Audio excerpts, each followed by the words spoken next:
Welcome back to Breakfast at Fiji One. Mavis sitting with you. Now, you'll be wondering where Api Salome is. Well, Api joins us this morning, and we're going to go across straight to him. Api, good morning to you. Where are you, and what are you doing?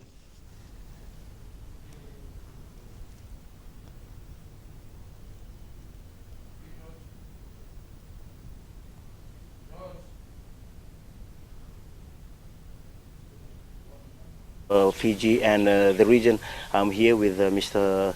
Honorable IFOM Organic International, the head of IFOM Organic International all over the world, and he's here at Ranadi Organic this morning. Andre, thank you so much for your time this morning. How many years have you been doing organic farming?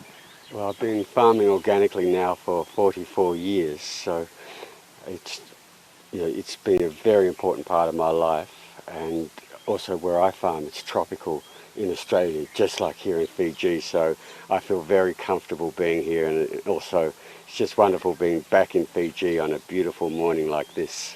Why do people need to go organic? There are several reasons. One of the most important now, we have good science showing that the current levels of pesticides in food are not safe for children, particularly for the developing fetus before they're born. We now know that they cross the placenta and they can do a lot of damage, and also for breastfeeding children and young children there is no safe level, and the current residues permitted in food are based on outdated science. So for parents, they really need to make sure that they have organic food so that children do not get any pesticides. However, some countries have legislations that has limitation to chemicals that they use. What do you think of that? Look, most countries have these legislations, but it's based on outdated science. Much of that science is more than 100 years old. The new science we have shows that in many cases there are no safe levels, and we know that in some cases parts per trillion can interfere with hormone systems. And for people to understand a part per trillion, if I get one drop and I put it in 3 Olympic-sized swimming pools of water, that's a part per trillion. So honestly, particularly for children, we need to avoid all chemicals and take the precautionary principle and feed them food that is healthy and free of pesticides. If you would be given a choice, would you rather go back to chemical? Oh, I couldn't. And look, in my case now that I know how to grow organically, I've become a very successful organic grower, and the yields that I get are as good as any of my conventional colleagues at a fraction of the cost. So now the best organic farms are high yielding, but our production costs are lower, plus we get higher prices for the products. We are now the most successful farmers in the world. Everywhere around the world we're losing farmers, except for in the organic sector. We are growing over 200,000 new farmers every year because we are the most viable economic system. So if farmers are going to move from chemical to organic farming, can you just please explain to us how will they vary with the manure that they'll use, and what will they use to make sure their yield is as much as what they used to have before? We have many ways of doing it, and I think one of the misunderstandings about organic, people think it's farming by neglect, but we do look after the soil nutrition, and actually we're doing it in chemical farmers. Chemical farmers just have chemical fertilizers. We green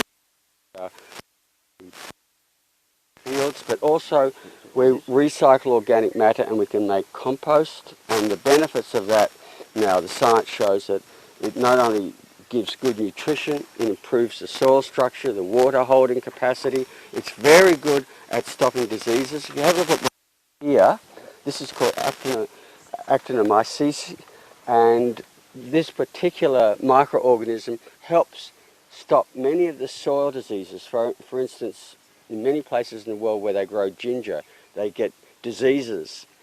And by putting this in the soil, this grows very healthy ginger. And the ginger I've seen on this farm is coming away and growing really strongly, and that's because of this good compost. I understand that there is also a bucket of solution here, sir. What Yeah, is it for? well, this is what we call compost tea, and we use the compost, we mix it with water. In this case, we add things like molasses or milk. You can see milk there, and that stimulates the beneficial microbes, and then we spray that out over the plants, and that controls many of the pathogens or diseases that our plants can get, and it strengthens them. It also gives them a lot of nutrients, and basically it's a very simple way to ensure healthy, high production. I understand that there'll be a debate this evening from 6 to 8 at the USP ICT Center. So what is it going to be about? It's about whether organic can feed the Pacific, and of course I'm going to be saying yes. Are you confident of that? Because I also know the science. We now have very good science that organic systems are amongst the highest yielding, and particularly with climate change. As we go into climate change and we're seeing this disruption of the seasons, science is showing that organic systems are higher than conventional. And this is very important because we need resilient systems as we go into climate change, because food security is critical to all of us. We're here this morning at Ranadi farm. Having visited Ranadi, what do you think about how well Ranadi is doing in terms of farming organic? What I can see from my initial looking at the fields, they're doing very well. They are very professional ginger growers. I grow, so I can compare what they're doing with what I've seen other ginger growers, and what I'm seeing of the emergence of the ginger plants at the moment. They're coming away very vigorously strong. They look healthy and green. I believe that they're going to have an excellent crop of very good quality ginger this season. Once again, Henri, legislation is something that people will argue on. Counties that have certain limitation, they will be saying that it is safe to have legislation that has limitation. What's your take on it? I disagree with it, because where I've now written a book on pesticides. I've looked at thousands of scientific studies. The evidence shows that that there is no level that is safe. The authorities are ignoring a whole range of No tests. minimum level that is safe? No, particularly for children. And the authorities might say it's safe, but they do not test for the unborn. They do not test for breastfeeding, or, and we know they are the most vulnerable. They actually have no scientific evidence to show that it's safe until they do the testing.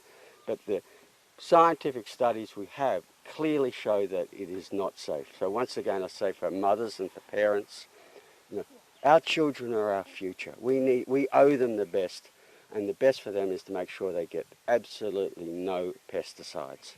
The panel that you will be up against this afternoon is not an easy panel. We have a farmer there who's been farming tomatoes, I believe, for the past 5 to 10 years, who are saying, I believe chemicals has helped him grow the yield that he wants for his farm and to make a niche in the market. What do you think of that?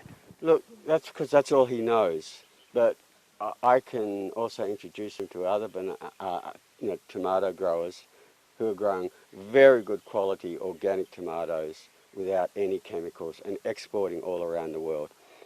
In my farm, I grow tropical fruit, and I export it to Japan, to Hong Kong, to Vancouver, to Europe, and all around Australia. So you do have a market?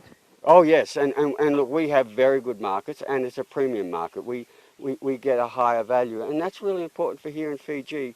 You don't want to go on the world market as commodities. You're not a big producer. What you need to do is value add, and by being organic gives you a premium for all the wonderful products that you produce here.